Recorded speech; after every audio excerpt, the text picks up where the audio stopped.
Sejarah korupsi dan integritas. Pertama, pengertian korupsi dan integritas.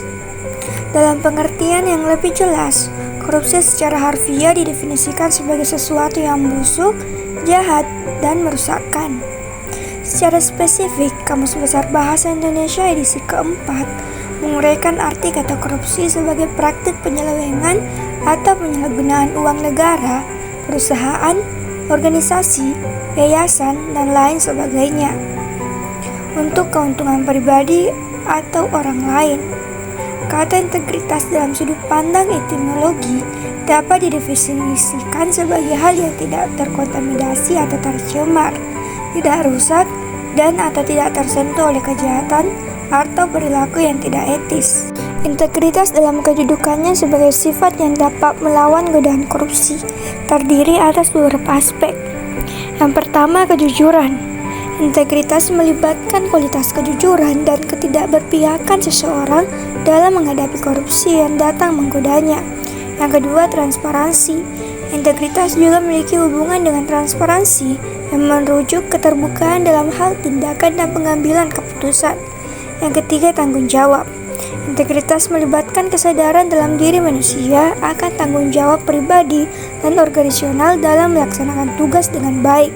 Yang keempat, anti korupsi. Integritas juga mencakup komitmen dan tindakan aktif untuk melawan korupsi. Sejarah korupsi dan integritas di Indonesia mencakup rentang waktu dari masa prakolonial hingga saat ini, dengan beberapa periode yang mencerminkan dinamika dan perkembangan yang kompleks. Masa prakolonial dan kolonial. Yang pertama, praktik korupsi sudah ada sejak masa prakolonial, di mana elit penguasa memanfaatkan kekuasaan mereka untuk keuntungan pribadi.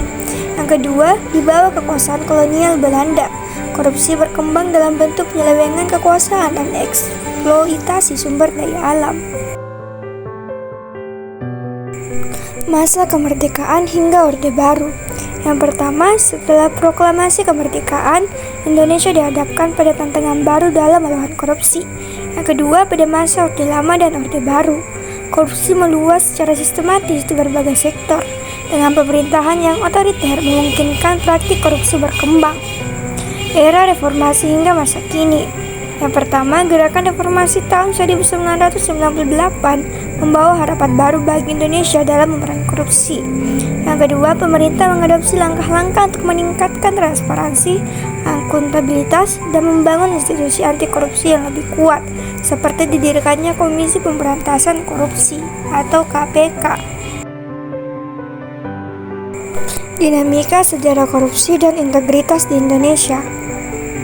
Sejarah korupsi dan integritas di Indonesia dari masa Presiden Soekarno hingga masa Presiden Joko Widodo dapat dijelaskan sebagai berikut. Masa Presiden Soekarno. Masa Presiden Soekarno. Pada masa Orde Lama, korupsi mulai meluas di berbagai tingkatan pemerintahan. Pengelolaan ekonomi yang buruk dan kebijakan yang tidak transparan menciptakan celah bagi praktik korupsi. Meskipun demikian, Presiden Soekarno dan para menterinya harus berupaya memerangi korupsi dengan program-program anti korupsi. Masa Presiden Soeharto.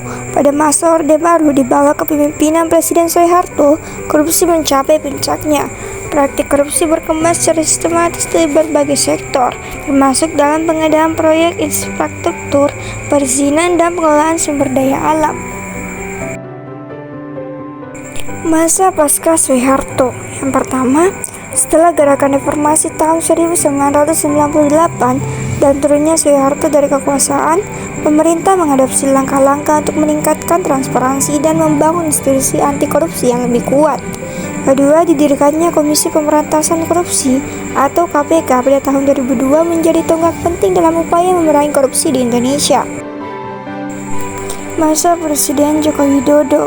Yang pertama, selama masa pemerintahan Presiden Joko Widodo, pemberantasan korupsi tetap menjadi prioritas utama. Yang kedua, KPK terus aktif dalam menangani kasus-kasus korupsi, meskipun beberapa kali menghadapi tantangan dan kontroversi terkait independensinya. Yang ketiga, selain KPK, pemerintahan Jokowi juga mengusahakan reformasi struktural untuk meningkatkan transparansi dan akuntabilitas dalam pemerintahan. Itulah tadi pemaparan materi pada bab kedua. Selanjutnya sampai bertemu di bab berikutnya.